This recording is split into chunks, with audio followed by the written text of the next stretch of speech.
Everything is about sex except sex. Sex is about power. In a world of glitz and glam, flashing lights and screaming fans, most people are unaware of the war that rages behind the scenes.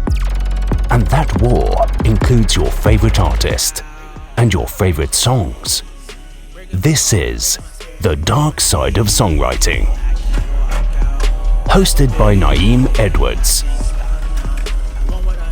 Welcome to The Dark Side of Songwriting. My name is Nayim Edwards. I am your host, and today let's talk about the music industry and what conniving, wicked shit happens behind the scenes a lot of times with female artists. So, Ashanti recently just came out talking about, a motherfucking producer was like, yeah, you want these beats, come take a shower with me. She thought it was a joke. Nigga was not fucking joking. And he said, okay, you don't want fuck $40K per, beat or whatever, or song.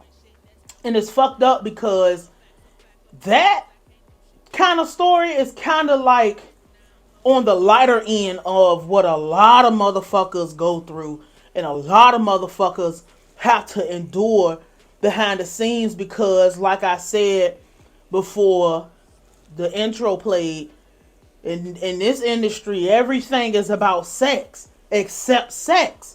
Sex is about power. And it's not just this industry, it's entertainment as a whole. A lot of women suffer a lot of abuse, a lot of shit that you really, let's be for real, you gonna have to make a choice when your number is called if a motherfucker is really one of them ones that feel like, or not even feel like, who can get away with whatever deviancy they want to get away with. If you got a real popular producer, a real heavy hitter, top gun, top dog motherfucker, a motherfucker might come through and say, hey, like, I like you, you talented, you cool and everything, but you gonna have to suck my dick in order to, if you want this $100,000 beat, suck your dick. And you're gonna have to be the one to sit there and really like think about if you really are willing to go that far for a $100,000 beat, or you gonna pay that fee. A lot of the times you're lucky if somebody asks, because a lot of these motherfuckers just take it from you. A lot of people do a lot of shit to you where when you're in their presence, it's so crazy because motherfuckers will really feel like they're entitled to your body. They're entitled to sex. They don't get no hoes outside of being, they was never nobody who had, they can't read bitches and read the room because they don't have no, it's just a very weird dynamic. And like I said, it's about power. It don't have nothing to do with the sex a lot of times. It don't have nothing to do with the traction. But that's how a lot of motherfuckers is. You deny their advances. You deny them access to your person. You say, I'm really just here to work. The attitude and the atmosphere change. A motherfucker might start stacking shit on top. A motherfucker might make it hard for you. A motherfucker might take your music and give it away to somebody, especially somebody like Ashanti, where all she endured until recently, and even still recently, being bullied by an ex-boyfriend or whatever the fuck Irv called himself, having to endure abuse and being subjugated to just mistreatment and motherfuckers being so far up another bitch ass who's probably doing whatever the fuck they want to, and you coming through with standards and morals and principles and shit. Oh, I'm gonna take everything you make and I'm gonna give it to her because she's compliant. She does whatever we say. She does whatever. Or or she not giving you no attention, or she not giving you no play, and you want a chance to sniff her drawers. And this is what I'm saying. Like, I'm gonna be real. You're lucky if a motherfucker asks or come at you with a sexual advance and is like direct with it. Cause I've heard a lot of very crazy horror stories, and Ashanti's not the first, and she's not going to be the last. And that's the unfortunate part about it. Like, niggas want that power, especially being that, like, with a man, they won't run that shit.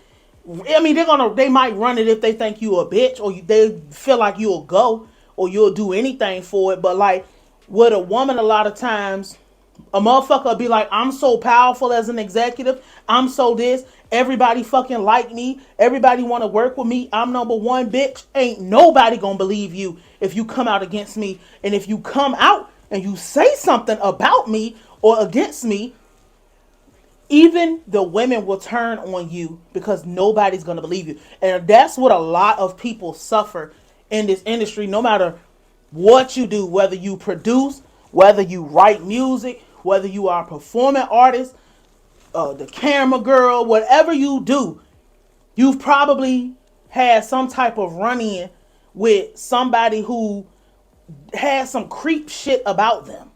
And that's really the dark side about it, because I'm going to continue to reiterate this point that you're lucky if they ask.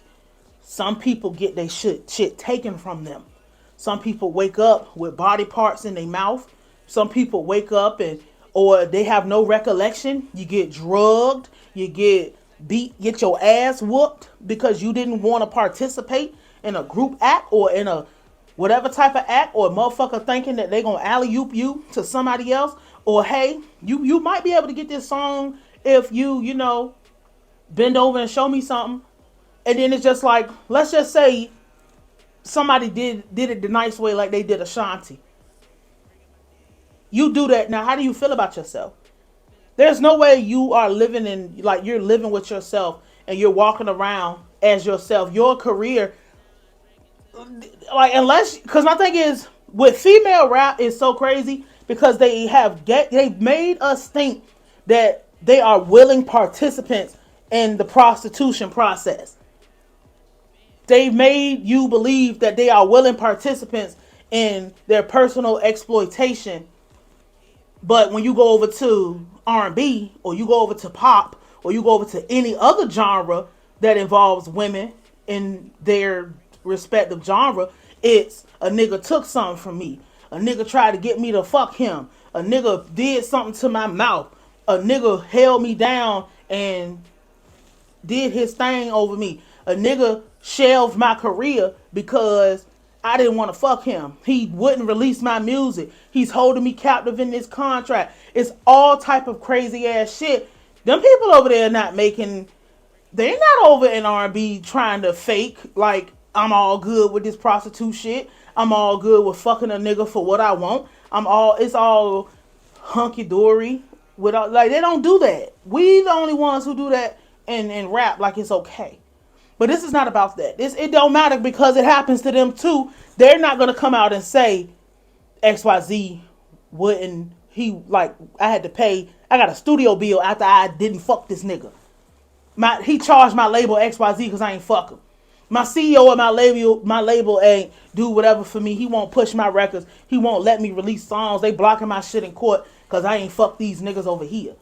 That is what's really like, and this is, again, way more common than motherfuckers is coming out and talking. I'm gonna be for real. I'm happy that Ashanti is coming out and putting this out because it's somebody we'll listen to. It's somebody that is respectable. It's somebody that we're gonna believe because we have undeniable proof about everything else that she's been through. It's not a flaw to nothing she said. She hasn't said nothing that was like, oh my God, is whatever. Like, no, like, you can tell by other motherfuckers' behaviors that what she's saying, she's striking a nerve with motherfuckers. And I wish that she would actually just come out and say niggas' names, but we already know how this shit go. The minute that you try to do something or whatever, then, again, you got to make a decision. You want a career, or you want to live with your morality and your integrity and live with knowing that you did the right thing as a person, but doing the right thing as a person destroyed your fucking dream, destroyed everything you felt like this is all you ever wanted in your life because you got to a point or you hit a roadblock, and the only way you can get over that roadblock is if you suck somebody's dick that you don't know, that you don't like, but your career is in the balance. And that's the dark side of songwriting. Like, you know, imagine having to sit in the studio and look at these people and watch as, like, I know you traded your integrity for this song, but you don't have no other plans, and you don't have no other way out, and you don't have no other way to do life. So I have to give you the lyrics. I gotta write this song, and I gotta watch you perform this song that I know you sucked a dick for, that I know he held you down and took it for, that I know that you stay up in the middle of the night thinking about how, like, you will never be the same person you was before you decided that you wanted to do this music shit for real. And somebody got in the way and said, yeah, like, it ain't gonna happen unless you go through me. My name is Nayim Edwards. I will holler at you.